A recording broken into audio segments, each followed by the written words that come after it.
I promised myself I wouldn't do this. When I saw MigKiller2's video, I had a lot to think about. Clearly, he's very young. He's not even, I think, in university yet. But I also had to think beyond just him. I had to think about myself.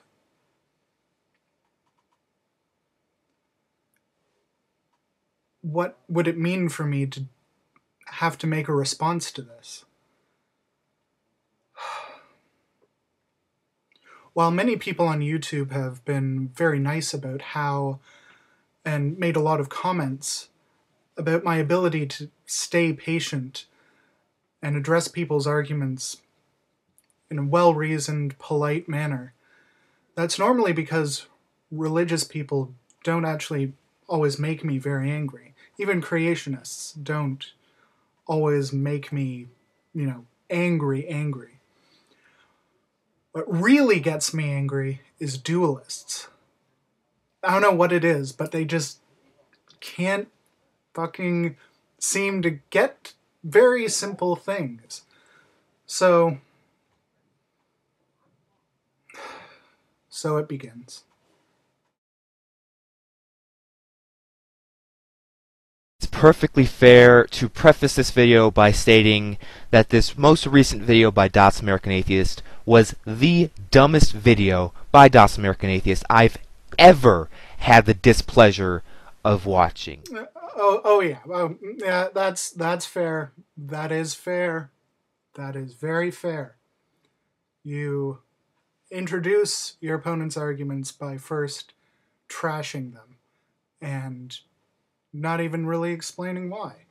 You just have to preface it by saying you disagree. That's not really a preface so much as a conclusion, actually. So trying to let that one go, but okay, we'll just keep going. Straw man committed by William Lane Craig.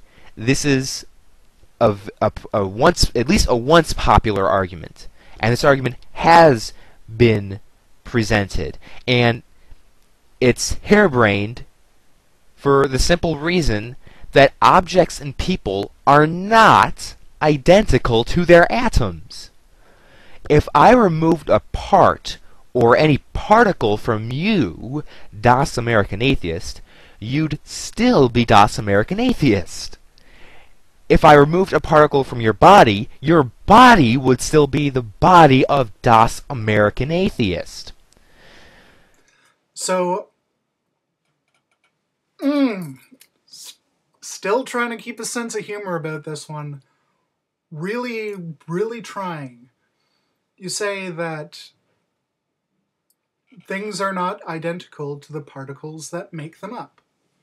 So, maybe a fair question would be, what are they identical to, if not the things that make them up?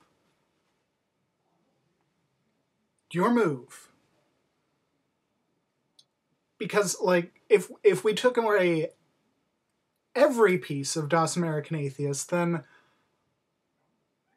I don't know if he is Das American Atheist anymore. I think he is kind of the pieces that make him up. And, almost definitionally.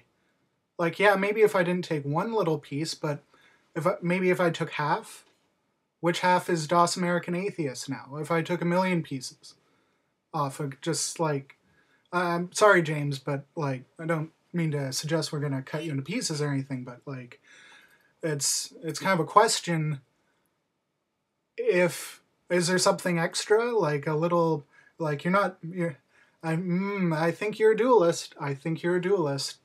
And that's not good. That's really not good. But sense of humor. Okay. We'll move on. Furthermore, this idea that people are their atoms is absurd for a very simple reason noted by Alvin Plantinga. It's perfectly logical that one person could wake up in someone else's body. Okay? Okay. Yeah, that's perfectly logical. That's logic at its finest, actually. When you actually assert as a premise of your argument the entire conclusion that you are trying to reach, then yeah, that's logical. What could be more logical than that? I believe actually it forms a perfect circle of logic. You know, my premise leads into my conclusion, which also leads into my premise.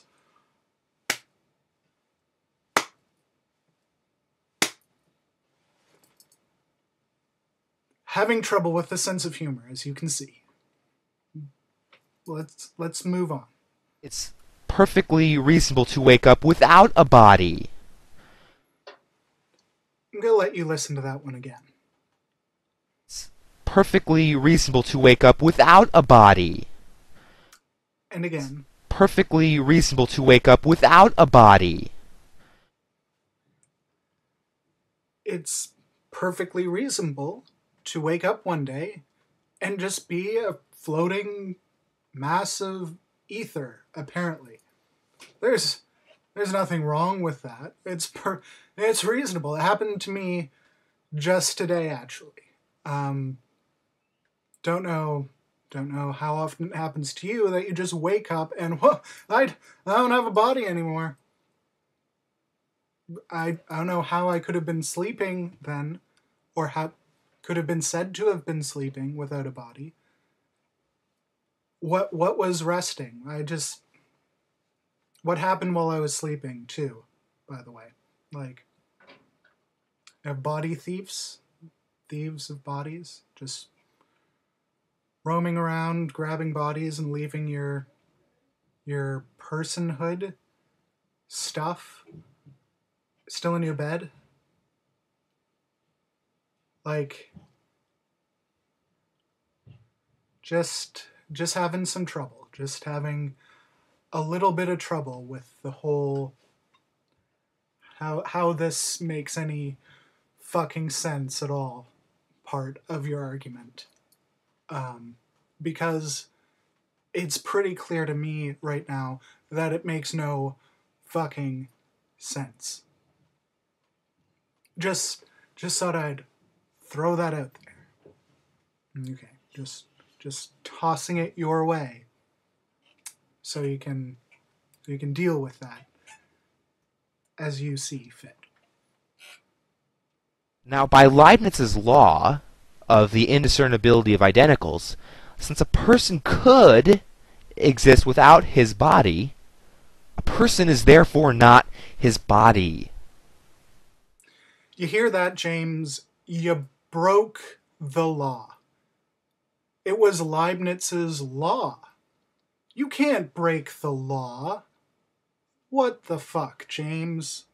Breaking the law. Jesus fucking Christ. What are we going to do with you, James? Breaking the law. A bullshit law from 300 years ago in the history of philosophy, before anyone was even really talking about meaning. You know, before Frege, before Russell, before Wittgenstein, before Quine, before any of the, relevant people, we established this law. And you broke it, James, and you're going to have to go to philosophy jail now. I think that's what we're going to have to do. To take you to philosophy jail. Broke the law. The fucking Leibniz's law? Are you demented? Ugh. I'm sorry. I care. I care about these things. You're hurting philosophy. You're hurting it. I think you may have killed philosophy. Just read a book, please.